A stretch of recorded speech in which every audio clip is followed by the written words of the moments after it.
Student, स्वागत है आप सभी का हमारे YouTube चैनल पर जिसका नाम है सौरभ क्लासेस। आज मैं शोध की कड़ी में एक नया चैप्टर इतिहास का अर्थशास्त्र के साथ संबंध अर्थात relation between history and economics विषय लेकर उपस्थित हुआ हूँ। तो चलिए शुरू करते हैं। इतिहास और अर्थशास्त्र का परस्पर घनिष्ठ संबंध होता है। समाज में मानव के क्रियाकलाप आर्थिक मामलों से घनिष्ठतम रूप से जुड़े हुए हैं। अतः यह एक इतिहासकार के लिए अत्यंत आवश्यक हो गया है कि वह अपने युग के आर्थिक ज्ञान की भली प्रकार से जानकारी रखे ताकि वह तत्कालीन समाज की आर्थिक दशाओं का सही सही वर्णन कर सके। डॉक्टर बी शेख अली ने इस संदर्भ में बताया है कि डार्विन के अस्तित्व के संघर्ष के संबंध में संकेत किया था और मार्क्स ने आर्थिक इतिहास पर प्रकाश डाला। विशेष रूप से 1917 ईस्वी की रूसी क्रांति के समय से आर्थिक इतिहास ने अत्यधिक महत्व को ग्रहण करते हुए मानव के जीवन से संबंधित अन्य पहलुओं को अंधकारमय कर दिया है। निस्संदेह पिछले कुछ वर्षों से अर्थशास्त्र का अध्ययन अत्यंत कठिन व जटिल विषय बन गया है।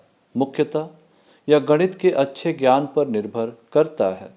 सामान्यतः इतिहासकार को गणित का ठोस ज्ञान प्राप्त नहीं होता है, इसलिए अर्थशास्त्र का समुचित ज्ञान प्राप्त करने के लिए उसे पर्याप्त समय तक उसका अध्ययन करना पड़ता है, जिसके कारण उसके पास इतिहास के अध्ययन के लिए ही अत्यंत कम समय ही रह जाता है। फलतः नई नवीन इतिहासकारों का उदय हुआ जिन्हें आर्थिक इतिहासकारों के नाम से जाना जाता है, जो अर्थशास्त्र के अध्ययन में पारंगत हैं और जिन्होंने देश की आर्थिक दशाओं पर प्रकाश डाला है। अन्य इतिहासकार उनके पदचिन्हों का अनुसरण करते हैं और उनके द्वारा निकाले गए परिणामों को ही मान्यता प्रदान करते हैं। आधुनिक समय में इतिहास का अध्ययन बहुत कुछ आर्थिक समस्याओं के विवेचन से संबंधित है। इतिहासकार के लिए लगभग असंभव है कि वह बिना अर्थशास्त्र के ज्ञान के इतिहास लेखन के कार्य को कर सके। एक आधुनिक इतिहासकार को अपने युग के आर्थिक संकटों का पूर्ण ज्ञान होना आवश्यक है।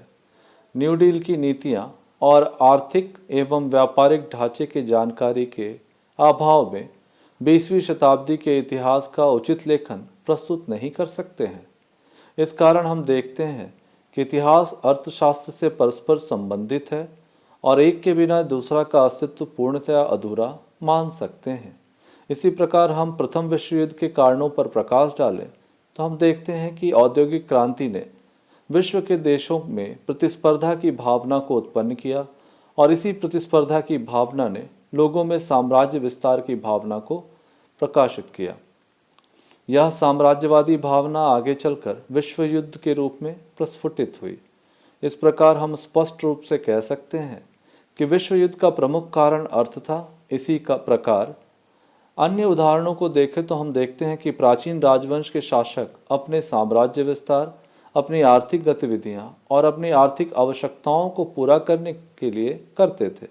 इन्हीं आवश्यकताओं से वशीभूत होकर वे साम्राज्य का विस्तार करते थे और यातायात और संचार साधनों की अनुपलब्धता के कारण वे दूरस्थ क्षेत्रों के शासकों के शासन का आंतरिक प्रशासन उन्हीं शासकों पर छोड़कर उनकी वैदेशिक नीतियों को पूर्णतः हस्तक्षेप अपने हाथों में कर लेते थे और उन राज्यों के द्वारा प्रतिवर्ष राजस्व की वसूली किया करते थे।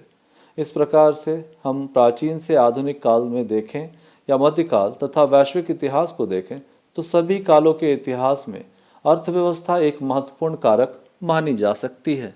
निष्कर्ष में देखें तो इस प्रकार यह स्पष्ट होता है कि अर्थव्यवस्था किसी भी इतिहास के लिए कितनी घनिष्ठ रूप से संबंधित होती है। बिना अर्थव्यवस्था के ज्ञान के हम इस देश, राष्ट्र या उक्त इतिहास का ज्ञान सफलतापूर्वक अर्जित नहीं कर सकते और ना ही अपने पाठकों तक उस ज्ञान को पहुंचा सकते हैं। इसलिए एक कुशल इतिहासकार के लिए यह नितांत आवश्यक है कि वह इतिहास लेखन का कार्य प्रारंभ करता है तो उस क्षेत्र के अर्थव्यवस्था की नीतियों को भी अच्छी तरीके से समझे और उसे समझकर ही इतिहास का लेखन प्रारंभ करें। तभी जाकर आमुक देश के इतिहास को बेहतर ढंग से समझा या समझाया जा सकता है। इस प्रकार हम कह सकते हैं कि इतिहास अर्थव्यवस्था से घनिष्ठ रूप से संबंधित है और इसके बिना इतिहास एक कपोल कल्पना बनकर रह जाती है। इतिहासकार के लिए अर्थव्यवस्था का ज्ञान उतना ही आवश्यक है जितना कि उसके लिए इतिहास का ज्ञान जरूरी है। अतः इन दोनों विषय एक दूसरे के संपूरक होते हैं। तो आज के लिए बस इतना ही। धन्यवाद।